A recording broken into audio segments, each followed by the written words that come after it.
گنج بخش فیض عالم مظہر نور خدا نا کی سارا پیر کامل کاملانا قال حدثنا عبدان قال اخبرنا عبد الله قال اخبرنا يونس عن الزهري الطويل وقال حدثنا بشر بن محمد قال حدثنا عبد الله قال اخبرنا يونس ومعمر نحوه عن الزهري اخبرني عبيد الله بن عبد الله عن ابن عباس رضي الله عنهما قال كان رسول الله صلى الله عليه وسلم اجود الناس وكان اجود ما يقول في رمضان حين يلقاه بالليل وكان يلقاه في كل ليله من رمضان فيدارسه القرآن فلرسول الله صلى الله عليه وسلم أجود بالخير من الريح المرسلة.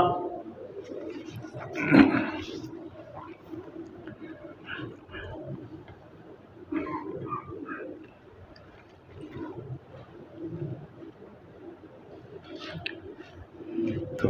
یہ ابدان یہ فرماتے ہیں کہ ہمیں بتایا حضرت عبداللہ نے، آپ فرماتے ہیں کہ ہمیں بتایا یونس نے حضرت امام زہری سے، تو ان کا جو اس میں گرامی ہے محمد بن مسلم بن شہاب، اس کے بعد ہے ہا، یہ خا ہے یا ہا ہے، یہاں دو احتمال ہیں۔ کچھ تھوڑے سے لوگوں کا نقطہ نظر یہ ہے کہ یہ خا ہے، اور جمہور کا نقطہ نظر یہ ہے کہ یہ ہا ہے۔ جو کہتے ہیں یہ خا ہے تو وہ اس کی دو تعویلیں کرتے ہیں۔ ایک تعویل وہ یہ کرتے ہیں کہ الی آخر الحدیث، اور دوسری تعویل وہ اس میں یہ کرتے ہیں کہ الی سند آخر، تو وہ یہ دو تعویلیں کرتے ہیں۔ لیکن محققین کی تحقیق کے مطابق یہ ہا ہے، اور اس میں اگر یہ ہا ہے، بعد نے کہا کہ یہ سخا کا مخفف ہے، اور اگر یہ سخا کا مخفف ہو تو پھر یہاں کچھ بھی نہیں پڑھنا چاہیے۔ اگر یہ سخا کا مخفف ہو تو یہاں کچھ بھی نہیں پڑھنا چاہیے۔ اور دوسرے لوگ کہتے ہیں کہ یہ ہا جو ہے یہ سخا مخفف نہیں ہے، بلکہ یہ الحدیث کا مخفف ہے۔ اس سے کچھ لوگوں کا یہ خیال ہے اگر یہ ہا الحدیث کا مخفف ہو تو پھر اس کو الحدیث پڑھنا چاہیے، اور کچھ لوگوں کا نقطہ نظر یہ ہے کہ یہ جو ہا ہے یہ الحائل کا مخفف ہے۔ تو اگر یہ الحائل کا مخفف ہو تو پھر بھی کچھ لوگوں کا نقطہ نظر یہ ہے کہ یہاں کچھ بھی نہیں پڑھنا چاہیے، اور کچھ لوگوں کا خیال یہ ہے کہ یہ تحولہ کا مخفف ہے، اور کچھ لوگوں کا خیال یہ ہے کہ یہ التحویل کا مخفف ہے۔ اب پڑھنا کیا چاہیے؟ تو کچھ لوگوں کا نقطہ نظر یہ ہے کہ تحویل پڑھنا چاہیے، لیکن محققین علامہ زمیخشری وغیرہ کا نقطہ نظر یہ ہے کہ اس کو ہا ہی پڑھنا چاہیے، کہ جیسے کہ حروف مجردہ کا طریقہ کار ہے۔ جس طریقے سے آپ قاعدے میں اگر پڑھیں گے تو الف با تا سا جیم ہا پڑھیں گے، لہذا محققین کی تحقیق کے مطابق اس کو ہا پڑھنا چاہیے، تعویل یا تحول یا تحولہ وغیرہ نہیں پڑھنا چاہیے۔ لیکن اگر کوئی استاد آپ کو یہ بتائے کہ بھائی تعویل پڑھنی چاہیے تو اس میں جیسے آپ کو استاد بتائیں تو آپ نے ویسے ہی پڑھنا ہے، لیکن محققین کی تحقیق یہ ہے کہ اس کو ہم نے ہا ہی پڑھنا ہے۔ فرماتے ہیں کہ ہم سے بیان کیا بشر بن محمد نے، اور وہ فرماتے ہیں کہ ہم سے بیان کیا عبداللہ نے۔ اور وہ فرماتے کہ ہم سے بیان کیا یونس نے معبر نے ناوی سے، تو معبر نے زہری کی طرح۔ تو اب یہ جو ہا ہے تو ہا کو لایا کیوں جاتا ہے؟ ہا کو دو سندوں کے درمیان لایا جاتا ہے، اور ان دو سندوں کی جو حدیث ہے تو وہ ایک ہی الفاظ کے ساتھ مروی ہے۔ احادیث کے الفاظ ایک ہی ہوتے ہیں، البتہ سندیں دو ہوتی ہیں۔ ایک سند طویل ہوتی ہے اور ایک سند مختصر ہوتی ہے۔ جو سند لمبی ہوتی ہے اس کو پہلے ذکر کر دیتے ہیں، جو سند مختصر ہوتی ہے اس سند کو بعد میں ذکر کرتے ہیں، اور جو مختصر سند ہے اس کے بعد پھر متن کو ذکر کرتے ہیں۔ اور ان دو سندوں میں سے جب یہ پہلے کسی ایک آدمی پر متفق ہو جائے، کسی ایک راوی پر متفق ہو جائیں دو سندیں، تو اس کو کہتے ہیں مدار حدیث۔ تمہارے یہ دو سندوں کے درمیان لائی جاتی ہے۔ فرماتے ہیں کہ ہمیں بتایا یونس نے اور معمر نے ناواہ عن الزہری، اور وہ معمر نے یونس کی طرح ہی بیان کیا، اور یہ بیان کیا انہوں نے زہری سے۔ تو اس کا مطلب یہ ہے کہ اس حدیث پاک کے جو الفاظ ہیں وہ یونس سے مروی ہیں۔ معمر بھی اس حدیث کو امام زہری سے بیان کرتے ہیں، لیکن معمر کے الفاظ یونس کے الفاظ جیسے نہیں ہیں۔ البتہ یہ ہے کہ معمر جو کچھ بیان کر رہے ہوتے ہیں تو اس کا معنی وہ معنی کے لحاظ سے پہلی حدیث کے ساتھ ملتی جلتی ہے۔ تو ناب کا مطلب یہ ہے جیسے کہ آپ نے تحویہ شریف میں بھی پڑھا ہوا ہے اور دوسری کتابوں میں آپ نے پڑھا ہوا ہے۔ فرماتے ہیں کہ مجھے بتایا عبید اللہ بن عبداللہ نے حضرت عبداللہ ابن عباس رضی اللہ تعالی عنہما سے، آپ فرماتے ہیں کہ آقا نامدار صلی اللہ علیہ وسلم سب لوگوں سے زیادہ سخی تھے۔ یہاں آقا نامدار صلی اللہ علیہ وسلم کی 3 سخاوتوں کو بیان کیا ہے۔ پہلے یہ کہ آپ سب لوگوں سے زیادہ سخی تھے، اور پھر آپ اس وقت بھی بہت پہلے کی بنسبت بہت زیادہ سخی ہو جاتے کہ جب رمضان شریف میں سیدنا جبریل علیہ السلام کی آقا نامدار صلی اللہ علیہ وسلم کے ساتھ ملاقات ہوتی ہے، اور یہ جو سیدنا جبریل علیہ السلام ہیں یہ رمضان کی ہر رات کو بارگاہ رسالت میں حاضر ہوتے، اور پھر وہ آقا نامدار صلی اللہ علیہ وسلم کے ساتھ قرآن پاک کا دور کرتے ہیں۔ ایک تو آپ ویسے ہی سب لوگوں سے زیادہ سخی ہیں، اور دوسرا یہ ہے کہ آپ رمضان میں جب سیدنا جبریل علیہ السلام کی آپ سے ملاقات ہوتی تو اس وقت آپ زیادہ سخاوت فرماتے ہیں۔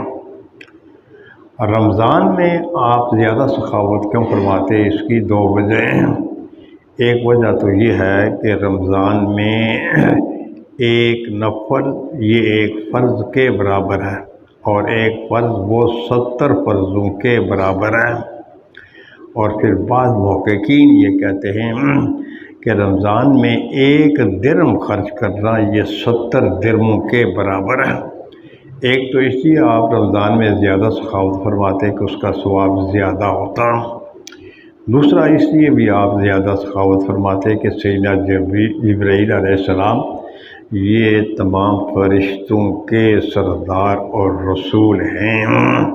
تو یہ عظیم المرتبت فرشتوں میں سے ہیں۔ جب کسی کے گھر کوئی عظیم المرتبت مہمان آئے تو ایسی صورت پہ پھر میزبان کی کوشش یہ ہوتی ہے کہ وہ زیادہ سے زیادہ خرچ کرے،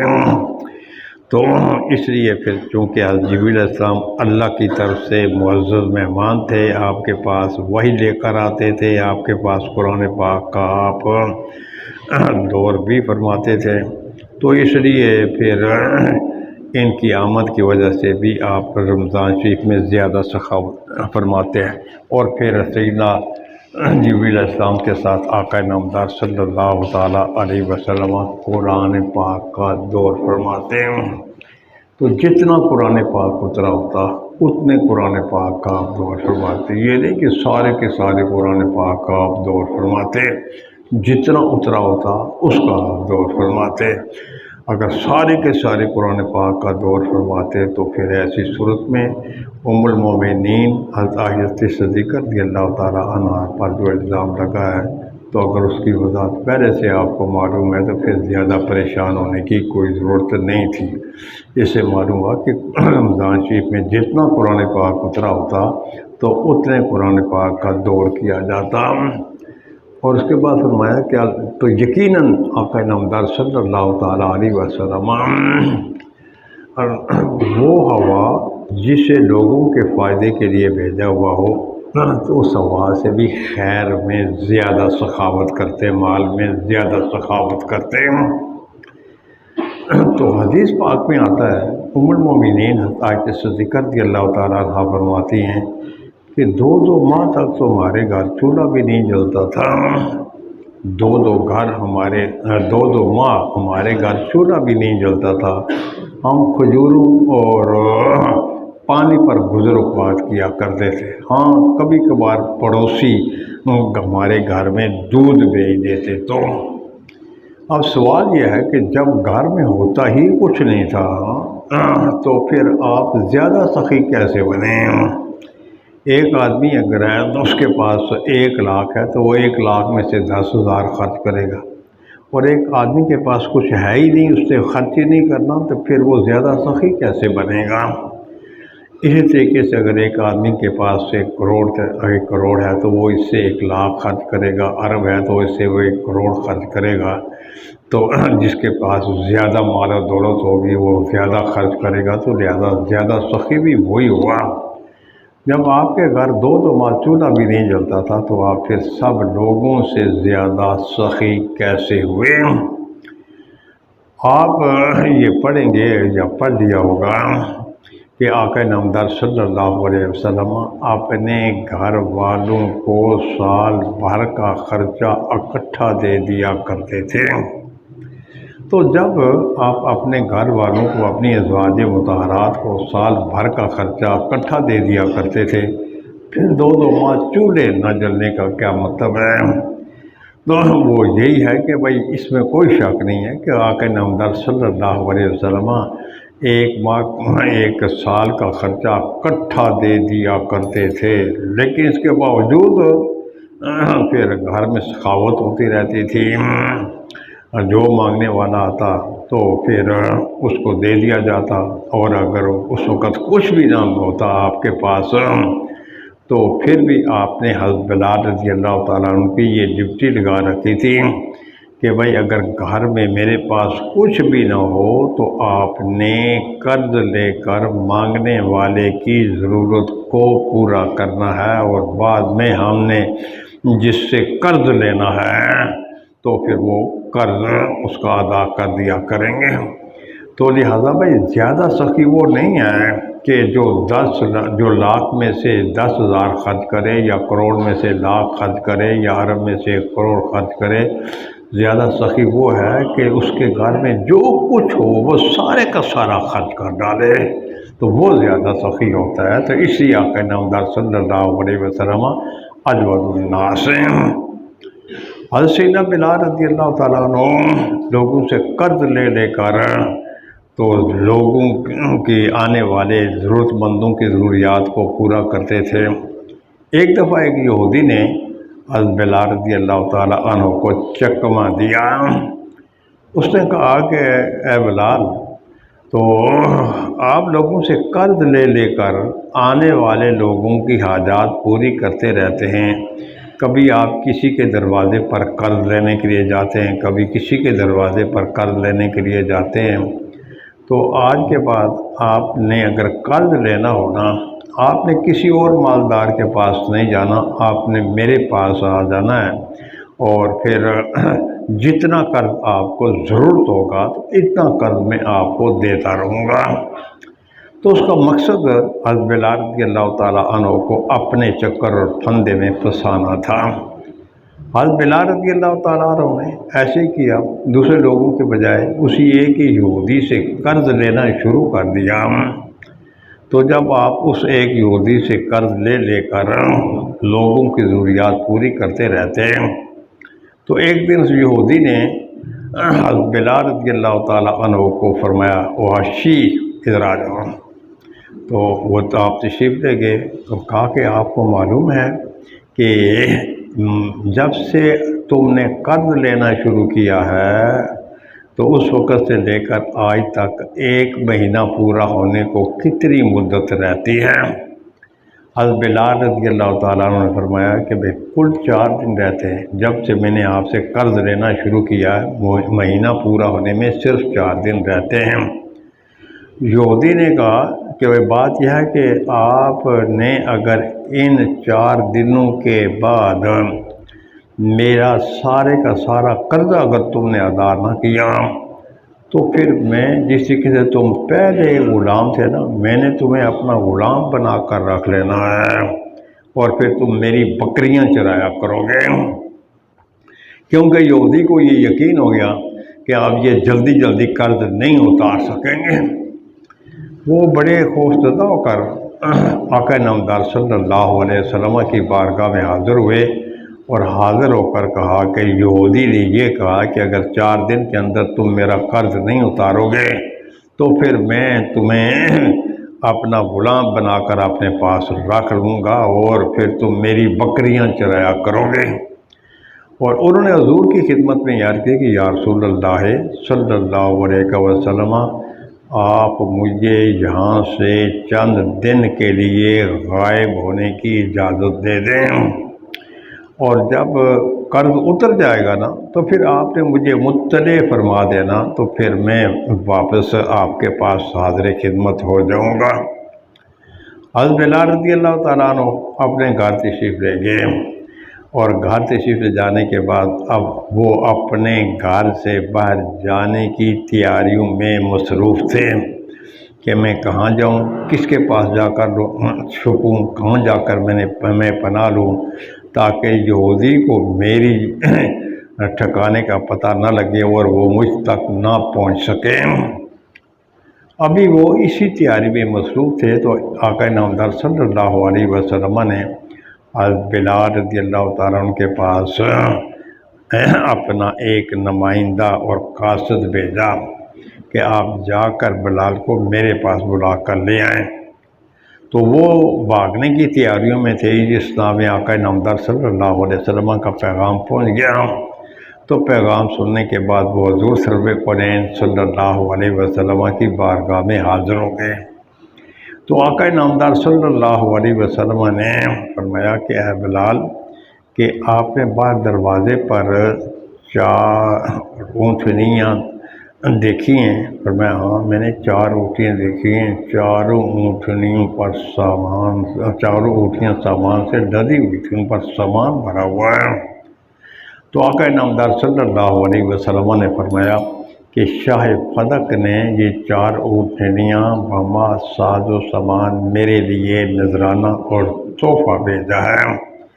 لہذا آپ نے ایسے کرنا ہے کہ یہ اپنے کنٹرول میں کر لیں، اور صبح سب سے پہلے آپ نے جا کر یہودی کا قرضہ اتارنا ہے، اور اس کے بعد یہ جتنا سامان ہے نا آپ نے آنے والے لوگوں میں تقسیم کرنا ہے۔ تو ایسے ہی ہوا، جب صبح کو وقت ہوا تو وہ یہودی کے پاس پہنچ گئے اور کہا کہ آپ اپنا حساب کتاب کریں کہ آپ کتنا میرے ذمہ کتنا قرض بنتا ہے، اور حساب کتاب کرنے کے بعد جتنا قرض بنتا تھا حضرت بلال رضی اللہ تعالیٰ عنہ نے پہلے یہودی کا قرض اتارا۔ تو وہ یہودی بھی بڑا حیران رہ گیا، یہ کیا معاملہ ہے بھائی، ان کے پاس تھا ہی کچھ نہیں اور رات کو، اور اب یہ میرا قرض اتار رہے ہیں۔ یہودی کا قرض اتارنے کے بعد آقا نامدار صلی اللہ علیہ وسلم نے فرمایا کہ بھئی اب آپ نے یہ جو مال بچا ہے نا یہودی کو قرض دینے کے بعد، یہ مال آپ نے لوگوں میں تقسیم کرنا ہے۔ تقسیم کرتے رہے، لیکن تقسیم کرتے رہے، ذرا کچھ تھوڑا سا ہاتھ کھینچ کر تھوڑا تھوڑا آنے والوں کو دیتے رہے کہ کل پھر کوئی ایسا معاملہ درپیش آ جائے گا، پھر میں کہاں سے لا کر جن سے میں نے کر دیا ہوگا، میں نے خواہوں کا قرض میں کیسے اتاروں گا، اسی ہاتھ کھینچ کر تھوڑا تھوڑا دیتے رہے۔ آقا نامدار صلی اللہ علیہ وسلم نے پوچھا بھائی کتنا مال باقی رہ گیا؟ فرمایا جی ابھی تو بہت ہی زیادہ مال پڑا ہوا ہے، اس لیے کہ لوگ بہت کم آئے۔ تو آقا نامدار صلی اللہ علیہ وسلم نے فرمایا جب تک یہ سارے کا سارا مال آپ لوگوں میں تقسیم نہیں کریں گے اس وقت تک میں نے اپنے گھر واپس نہیں جانا۔ چنانچہ آقا نامدار صلی اللہ علیہ وسلم رات سے لے کر صبح تک اپنے گھر واپس تشریف نہ لے گئے، اور اتنے عرصے میں حضرت بلال رضی اللہ تعالیٰ عنہ نے وہ سارا کا سارا مال لوگوں میں تقسیم کر دیا۔ تو اس سے یہ معلوم ہوا کہ سب سے بڑا سخی وہ ہے کہ وہ اس کے پاس جو کچھ ہو وہ سارے کا سارا وہ تقسیم کر دے۔ تو اس سے معلوم ہوا کہ آقا نامدار صلی اللہ علیہ وسلم سب سے زیادہ سخی تھے، جو کچھ آپ کے پاس ہوتا وہ سارے کا سارا آپ تقسیم فرما دیتے۔ تو فرمایا کہ آپ صلی اللہ علیہ وسلم تو خیر میں مال کے خرچ کرنے میں اس ہوا سے بھی زیادہ تھے جس ہوا کو لوگوں کے فائدے کے لیے بھیجا جاتا ہے۔ چلیں جی۔ قال حدثنا ابو اليمان حكم بن نافع قال اخبرنا شعيب عن الزهري قال اخبرني عبيد الله بن عبد الله بن عتبة بن مسعود ان عبد الله بن عباس اخبره ان ابا سفيان بن حرب اخبره ان هرقل ارسل اليه في ركب من قريش وكانوا تجارا في الشام بالمدة التي كان رسول الله صلى الله عليه وسلم مات فيها أبا سفيان وكفار قريش فأتوه وهم به إياه فدعاهم في مجلسه وحوله قزماء الروم ثم دعاهم ودعا ترجمانه فقال أيكم أقرب نسبا بهذا الرجل الذي يزعم أنه نبي؟ قال أبو سفيان فقلت أنا أقربهم نسبا فقال أدنوه مني وقربوا أصحابه فاجعلوهم عند ظهره ثم قال لترجمانه فقل لهم إني سائل هذا عن هذا الرجل فإن كذبني فكذبوه فوالله لولا الحياء من أن يرثوا علي كذبا لكذبت عنه ثم كان أول ما سألني عنه أن قال كيف نسبه فيكم قلت هو فينا ذو نسب قال فهل قال هذا القول منكم أحد قط قبله قلت لا قال فهل كان من آبائه من ملك قلت لا قال فأشراف الناس تبعوه أم ضعفاؤهم قلت بل ضعفاؤهم قال أيزيدون أم ينقصون قلت بل يزيدون قال فهل يرتد أحد منهم سخطة لدينه بعد أن يدخل فيه قلت لا قال فهل كنتم تتهمونه بالكذب قبل أن يقول ما قال قلت لا قال فهل يقدر قلت لا ونحن منه في مدة لا ندري ما هو فاعل فيها قال ولم تمكنني كلمة أدخل فيها شيئا غير هذه الكلمة قال فهل قتلتموه قلت نعم قال فكيف كان قتالكم إياه قلت الحرب بيننا وبينه سجال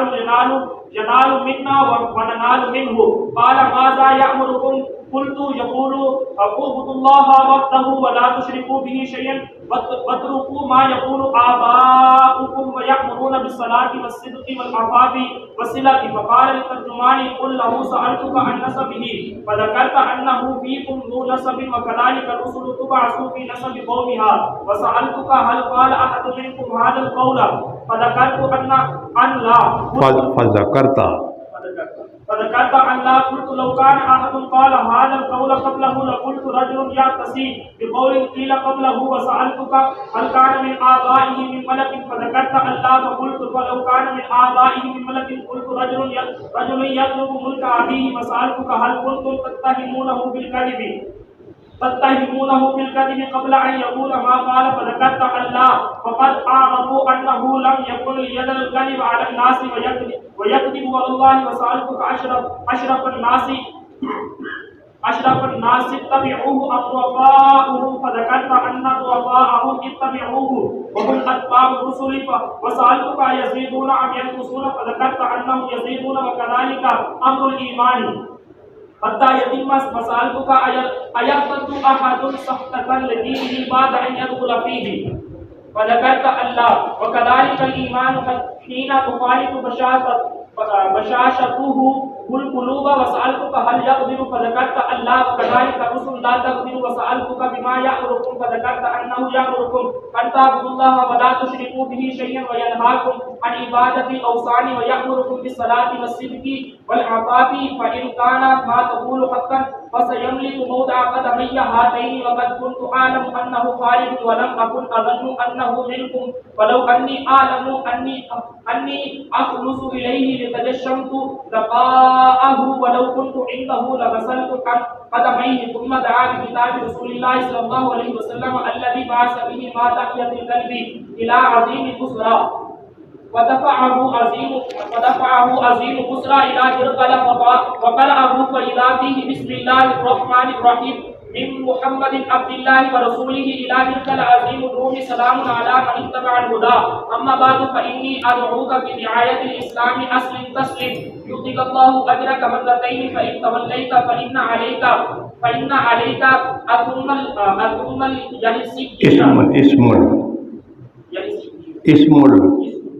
فإن عليك اسم اليرسيين ويا أهل الكتاب تعالوا إلى كلمة سواء بيننا وبينكم ألا نعبد إلا الله ولا نشرك به شيئا ولا يتخذ بعضنا بعضا أربابا من دون الله فإن تولوا فقولوا اشهدوا بأننا مسلمون قال أبو سفيان فلما قال ما قال وفرغ من قراءة الكتاب كثر عنده السخط. تو یہ جو حدیث پاک یہاں تک مولانا صاحب نے پڑھی، اس حدیث پاک کو کہتے ہیں حدیث ہرقل. جب صلح حدیبیہ کے بعد آقا نامدار صلی اللہ علیہ وسلم جو ہے وہ قریش کے ظلم اور ستم سے مستغنی ہو گئے، تو آپ نے اس عرصہ میں مختلف بادشاہوں کو، حکمرانوں کو اور قبیلے کے سرداروں کو آپ نے خطوط لکھے، اور ان خطوط میں آپ نے لوگوں کو اسلام کی دعوت دی. جن جن لوگوں کو آپ نے اسلام کی دعوت دی ان لوگوں میں سے یہ ہرقل بھی تھا. اور یہ جو ہرقل ہے تو یہ روم کا بادشاہ تھا. روم کے بادشاہ کو کیسر کہا جاتا تھا. اور یہ جو ہرقل ہے تو یہ عیسائی تھا، اور یہ جو ایرانی ہیں تو یہ مجوسی تھے، آگ پرست تھے، بت پرست تھے. تو ان کی آپس میں لڑائیاں بھی ہوئیں. ایک لڑائی میں ایسے ہوا کہ ایرانیوں کو رومیوں پر فتح حاصل ہو گئی. تو آقا نامدار صلی اللہ علیہ وسلم کو اس بات کا بڑا افسوس ہوا، کیونکہ اگرچہ یہ ہرقل یہ بھی کافر ہی تھے، عیسائی تھے، لیکن تھے تو یہ اہل کتاب. تو جب یہ اہل کتاب تھے، اہل کتاب کے ہونے کے ناطے انہیں مسلمانوں کے ساتھ اور مسلمانوں کو ان کے ساتھ کچھ نہ کچھ لگاؤ تھا. اہل کتاب تھے،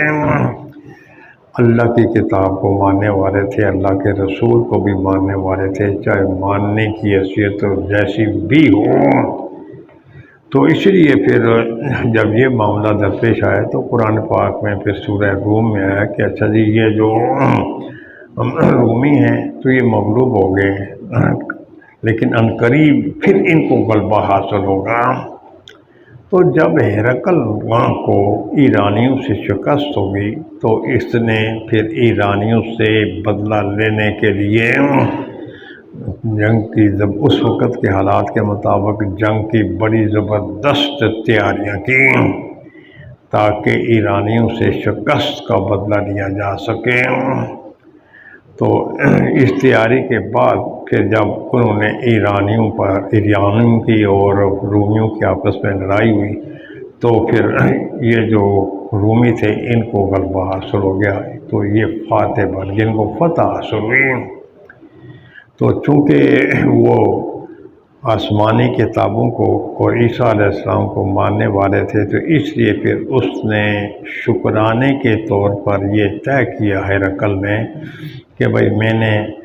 بیت المقدس میں جا کر شکریہ ادا کرنا ہے اور وہاں نمازیں ادا کرنی ہیں۔ آقا نامدار صلی اللہ علیہ وسلم اس صلح کے دوران میں آپ نے مختلف بادشاہوں کو خط لکھے، ان میں سے یہ ہرقل بھی تھا، خسرو پرویز بھی تھا، اور بھی مصر عزیز مصر بھی تھا، اور بھی بہت سے بادشاہوں کو آپ نے خطوط لکھے۔ تو جن کو آپ نے خطوط لکھے تو طریقہ کار یہ ہوا کرتا تھا کہ جس ملک کا گورنر کہیں قریب ہوتا تو یہ خط اس گورنر تک پہنچا دیتا، اور پھر وہ جو گورنر ہوتا وہ یہ خط آگے ہرقل کے پاس جو کیسر کا بادشاہ تھا، تو یہ روم کے بادشاہوں کا لقب تھا کیسر، ایران کے بادشاہوں کا لقب تھا کسریٰ۔ تو پھر وہ آگے وہ جو گورنر ہوتے تھے تو وہ یہ خط پھر ہرقل تک پہنچاتے تھے۔ تو آقا نامدار صلی اللہ علیہ وسلم نے حضرت قلبی رضی اللہ تعالیٰ عنہ کو ایک خط لکھ کر دیا، اور آپ نے فرمایا کہ آپ نے غسان کا جو گورنر ہے تو آپ نے وہ عظیم بصرہ تک یہ خط پہنچانا ہے۔ اب بصرہ کا جو گورنر ہے اس تک آپ نے یہ خط پہنچانا ہے، اور وہ غسانی تھا۔ تو پھر آگے اس نے ایسے کیا کہ وہ خط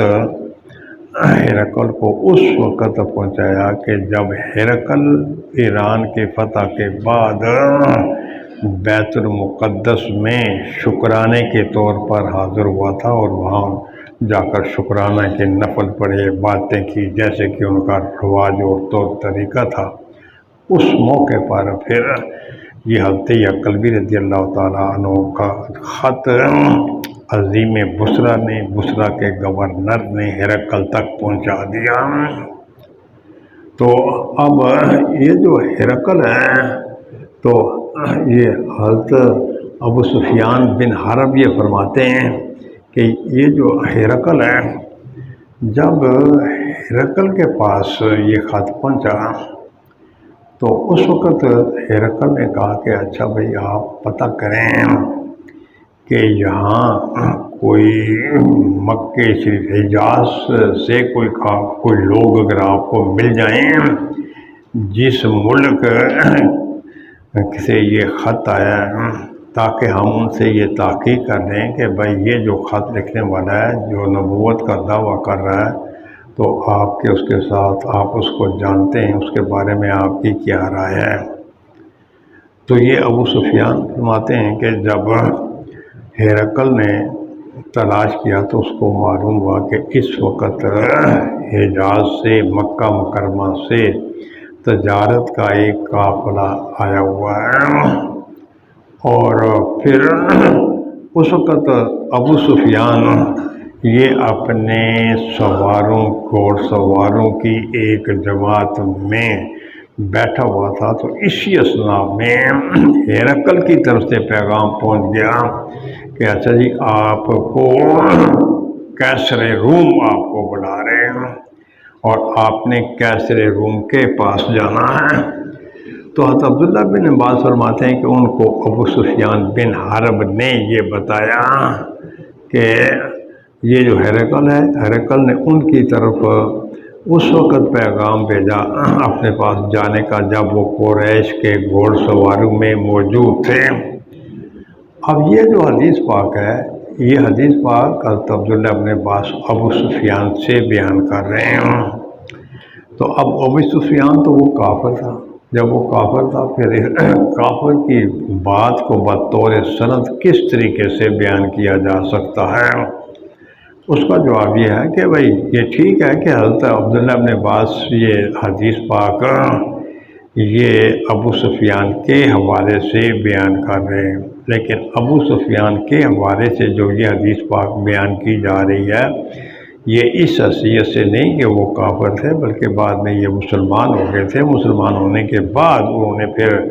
یہ سارا معجزہ سنایا کہ ہمارا اور ہرقل کا اس طریقے سے آپس میں مکالمہ ہوا۔ تو لہٰذا پھر جب مسلمان ہونے کے بعد ابو سفیان نے یہ حدیث حضرت عبداللہ بن عباس سے بیان کر رہے ہیں، تو اس میں اس قسم کی بیان میں کسی قسم کا کوئی حرج وغیرہ نہیں ہے۔ وَكَانُوا تُجَّارًا بِالشَّامِ، تو یہ جو ابو سفیان اور ان کا جو قافلہ تھا تو یہ شام میں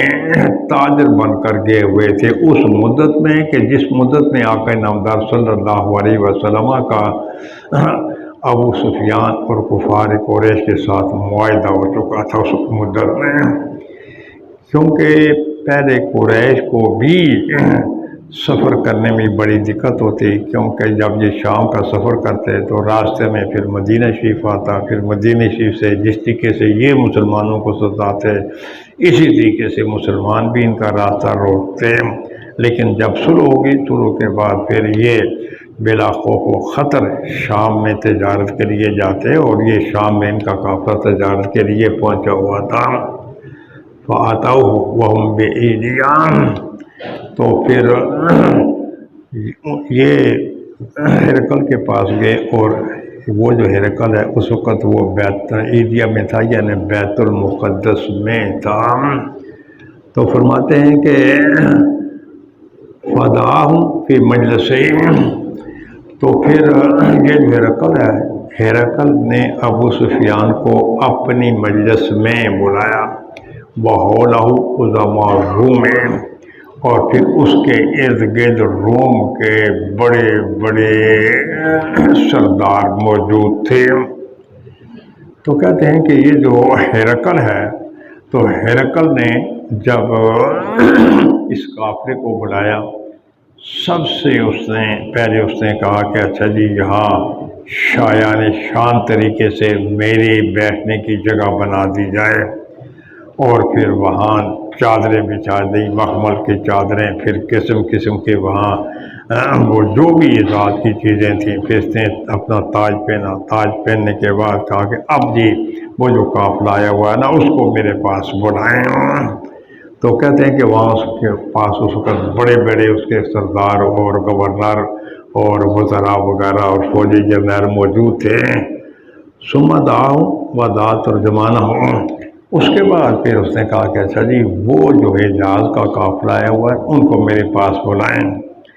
اور پھر اس کے بعد اس نے ترجمان کو بھی بلایا، اس لیے کہ یہ جو ہرقل ہے یہ عربی زبان نہیں جانتا تھا، اور پھر ایسے آدمی کو بلایا گیا کہ جو عربی زبان بھی جانتا ہو اور رومی زبان بھی جانتا ہو،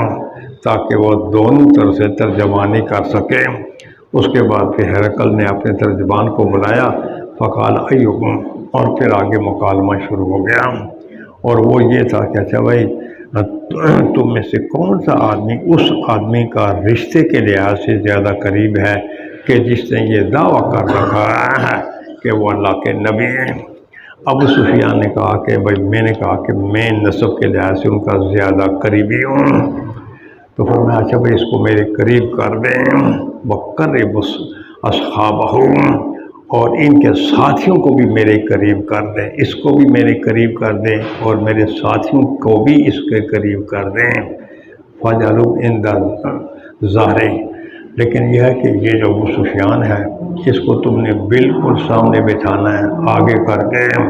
اور ان کے جو ساتھی ہوں گے ان کے ساتھیوں کو آپ نے ان کی پیٹھ کے پیچھے بٹھانا ہے۔ اس کی وجہ یہ ہے کہ سوال جواب ہونے تھے کہ کہیں ایسے نہ ہو کہ وہ پھر جب یہ کوئی بات پوچھتا اگر ابو سفیان کو نہ آتی تو پھر اس کے دائیں بائیں جو بیٹھے ہوتے تو وہ پھر اس کو بتانا شروع کر دیتے۔ اس لیے پھر اس نے ابو سفیان کو سب سے آگے بٹھایا، ان کے ساتھیوں کو پیچھے بٹھایا پیٹھ کے پیچھے، تاکہ وہ ابو سفیان کی کسی سلسلے میں کوئی بھی رہنمائی نہ کر سکیں۔ تو فرمایا کہ ثم قال، پھر یہ جو ہرقل تھا، ہرقل نے ترجمان کو یہ کہا کہ بھائی آپ ان کو یہ کہیں کہ بھائی میں تم سے اس آدمی کے بارے میں پوچھنا چاہتا ہوں۔ کس آدمی کے بارے میں؟ کہ بھائی جس نے نبوت کا دعویٰ کر رکھا ہے، فَإِنْ كَذَّبَنِي فَكَذِّبُوهُ۔ یہ جو ابو سفیان ہے، ابو سفیان کو جو میں نے سامنے بٹھا کر اس سے میں نے اس آدمی کے بارے میں پوچھتے ہیں جس نے نبوت کا دعویٰ کر رکھا ہے، اگر یہ غلط بیانی سے اور جھوٹ سے کام لے تو تم نے فوری طور پر اس کی تکذیب کرنی ہے، اس کو جھٹلانا ہے کہ بھائی یہ غلط بیانی سے اور جھوٹ سے کام لے رہا ہے۔ فَوَاللَّهِ لَوْلَا الْحَيَاءُ مِنْ أَنْ يَأْسِرُوا عَلَيَّ كَذِبًا۔ یہ ابو سفیان کہتے ہیں اللہ کی قسم اگر مجھے یہ حیا مانے نہ ہوتا کہ یہ میرے ساتھی میرے جھوٹ کو واپس جا کر لوگوں میں پھیلا دیں گے تو لَكَذَبْتُ عَنْهُ، تو یقینی طور پر میں آقا نامدار ہم کہہ رہے آقا میں محمد صلی اللہ علیہ وسلم کے بارے میں کچھ جو غلط اور جھوٹی باتیں بھی کہتا ہوں، لیکن اگر میں کوئی جھوٹی باتیں یہاں کہہ دیتا پھر میرے ساتھی مجھے واپس جا کر سر نہ اٹھانے دیتے، دیکھیں جی یہ اپنے قبیلے کا سردار ہے، پیشوا ہے، سردار اور پیشوا ہونے کے باوجود اس نے ہرقل کے سامنے جا کر یہ جھوٹی بات کی، تو کہتے ہیں کہ پھر مجھے اگر یہ حیا نہ ہوتی کہ میرے ساتھی واپس جا کر میرے جھوٹ کو لوگوں میں پھیلا دیں گے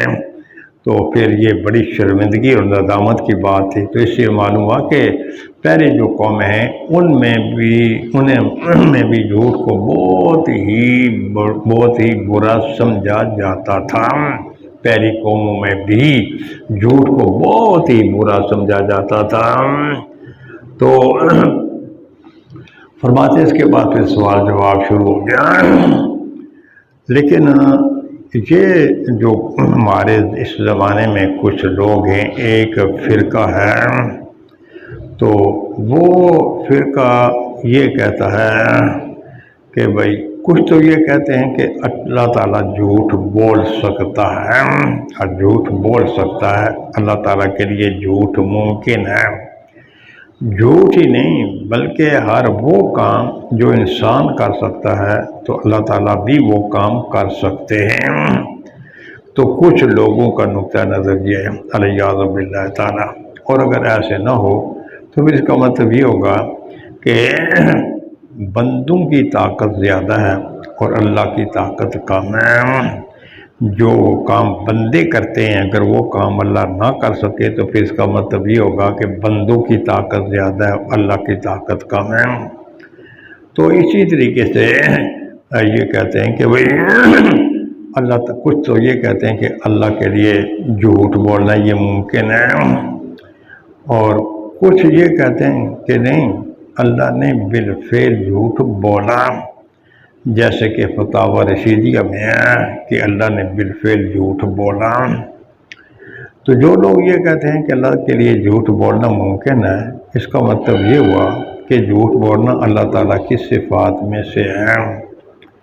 تو پھر جب جھوٹ بولنا اللہ تعالیٰ کی صفات میں سے ہے تو اللہ تبارک و تعالیٰ اپنی صفات میں اس وقت تک کامل نہیں ہو سکتے کہ الیاذ باللہ تعالیٰ جب تک کہ ان کے نزدیک اللہ جھوٹ نہ بولے۔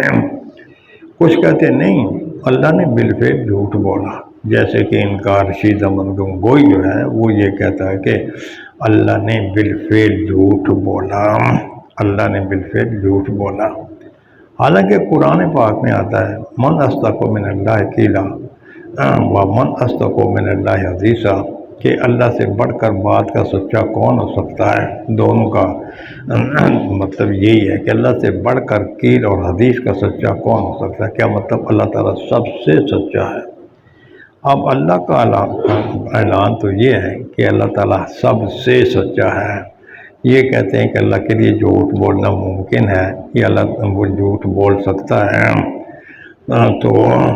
پھر اگر یہی بات ہے تو پھر ہم یہ کس طریقے سے کہہ سکتے ہیں کہ یہ جو اللہ تعالیٰ کا کلام ہے یہ سچا ہے۔ ہو سکتا ہے کہ الیاذ باللہ تعالیٰ علیہ ان کے نقطہ نگاہ کے مطابق اللہ تعالیٰ نے جو کچھ ارشاد فرمایا ہے وہ سچ نہ ہو بلکہ جھوٹ ہو، تو پھر تو ایسی صورت میں قرآن پاک کو بھی سچا نہیں مانا جا سکے گا۔ تو حالانکہ جس طریقے سے ہم چھوٹی کتابیں پڑھتے پڑھاتے ہیں، یہ بھی چھوٹی کتابیں پڑھتے پڑھاتے ہیں، اور شرح تعظیم میں لفظ جلالت کے بارے میں کیا کہا گیا کہ علم علی السخ لذات الوجود لذات الواجب الوجود المستجمع لجمیع صفات الکمالیہ، کہ یہ جو لفظ جلالت ہے یہ السخ مذہب کے مطابق اللہ تعالیٰ کا علم ہے، اور یہ تمام صفات کمالیہ کا جامع ہے۔ لفظ جلالت یہ اللہ تعالیٰ کا علم ہے، جزئی حقیقی ہے، اور یہ تمام صفات کمالیہ کا جامع ہے۔ تو لہذا یہ جو جھوٹ ہے نا، یہ صفات کمالیہ میں سے نہیں ہے، جھوٹ ایک عیب ہے۔ اور ضابطہ کیا ہے کہ بھائی ایسے کہا جائے گا الکذب و نقص، کہ یہ جو جھوٹ ہے یہ نقص ہے، وکل نقص للہ تعالیٰ محال، ہر نقص اللہ تعالیٰ کے لیے محال ہے، لہذا جھوٹ بھی اللہ تعالیٰ کے لیے محال ہے۔ یہ متکلمین کا نقطہ نظر ہے، پہلے متکلمین کا۔ لیکن جب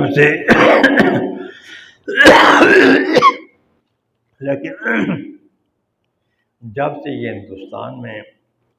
تو ایک مدرسہ بنا ہے، تو اسی وقت سے پھر ایسی بدعات کا وہاں سے آغاز ہوا، جن بدعات کا اس مدرسہ بننے سے پہلے کوئی نام و نشان بھی نہیں تھا۔ تو سب سے بڑی بدعتی یہی ہے الیاذ باللہ تعالیٰ، جو کہتے ہیں کہ اللہ تعالیٰ نے بالفعل جھوٹ بولا، جو یہ کہتے ہیں کہ اللہ تعالیٰ مکر کرتا ہے، جو یہ کہتے ہیں کہ اللہ تعالیٰ دھوکہ کرتا ہے۔ ان کے جو الفاظ ہیں ترجمے، تو جنہوں نے الفاظ کا جو ترجمہ کیا میں اسی کی ترجمانی کر رہا ہوں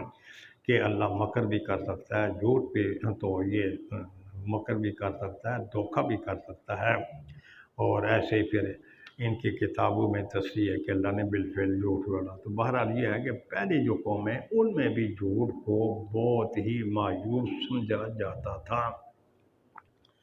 پھر سب سے پہلے ہرقل نے مجھ سے جو سوال کیا، وہ اس نے یہ کہا کہ قال کیف نسبہ فیکم، تم میں ان کا نسب کیسا ہے؟ قلت هو فینا ذو نسب، تو میں نے جواب یہ کہا کہ وہ ہم نے بہت ہی اعلیٰ نسب والا ہے، اعلیٰ خاندان والا ہے۔ تو جیسے کہ آپ خود تقریروں میں بیان کرتے رہتے ہیں کہ اللہ تعالیٰ نے فلاں سے فلاں کو زیادہ پسند سمجھا، فلاں سے فلاں کو، فلاں سے قبیلہ قریش کو، ان میں سے مجھے اللہ تبارک و تعالیٰ نے پیدا فرمایا ہے۔ تو فرمایا کہ وہ تم میں بہت وہ بہترین نسب والا ہے۔ تو فرمایا کہ تو کل تو کالا فحال کالا حاضر قولا منکم احد قط قبلہ، کیا اس سے پہلے بھی تم میں سے کسی ایک نے یہ قول کیا ہے؟ تو کیا مطلب، جس طریقے سے یہ آپ یہ کہہ رہے ہیں کہ میں نبی ہوں، کیا اس سے پہلے بھی اس سرزمین میں کسی نے یہ دعویٰ کیا ہے کہ میں بھی نبی ہوں؟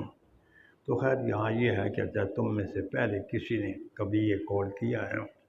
تو یہاں یہ ہے کہ قد کا لفظ آیا ہوا ہے۔ قد کا لفظ جو ہے یہ نفی کی تاکید کے لیے آتا ہے، تو یہاں تو پہلے نفی تو نہیں ہے، پھر یہاں قد کا لفظ کیسے لایا گیا؟ اس کا آسان سا جواب یہ ہے کہ بھئی یہ ٹھیک ہے، قد کا لفظ نفی کی تاکید کے لیے آتا ہے، لیکن یہ ناوی قاعدے ہیں، ناوی قاعدے کوئی کلیہ نہیں ہوتے، اکثری ہوتے ہیں، لہذا جس طریقے سے یہ قد کا لفظ نفی کی تاکید کے لیے آ سکتا ہے، اسی طریقے سے قد کا لفظ یہ غیر نفی کے لیے اور ایجاب کی تاکید کے لیے بھی آ سکتا ہے۔ میں نے کہا نہیں بھائی، اس سے پہلے تو کبھی بھی کسی نے اس ہمارے علاقے میں یہ نہیں کہا کہ میں نبی ہوں۔ قال فہل کان من آباء من ملک، اس نے پوچھا کیا اس کے آباء و اجداد میں سے کوئی بادشاہ تھا؟ تو میں نے اس کا جواب دیا کہ نہیں، ان کے آباء و اجداد میں سے کوئی آدمی بھی بادشاہ نہیں تھا۔ کالا، اس کے بعد اس نے پھر تیسرا جو سوال پوچھا وہ یہ تھا، کیا جو ہے وہ سارے کے سارے امیر لوگ اس کے پیروکار ہیں، یا یہ ہے کہ کمزور اور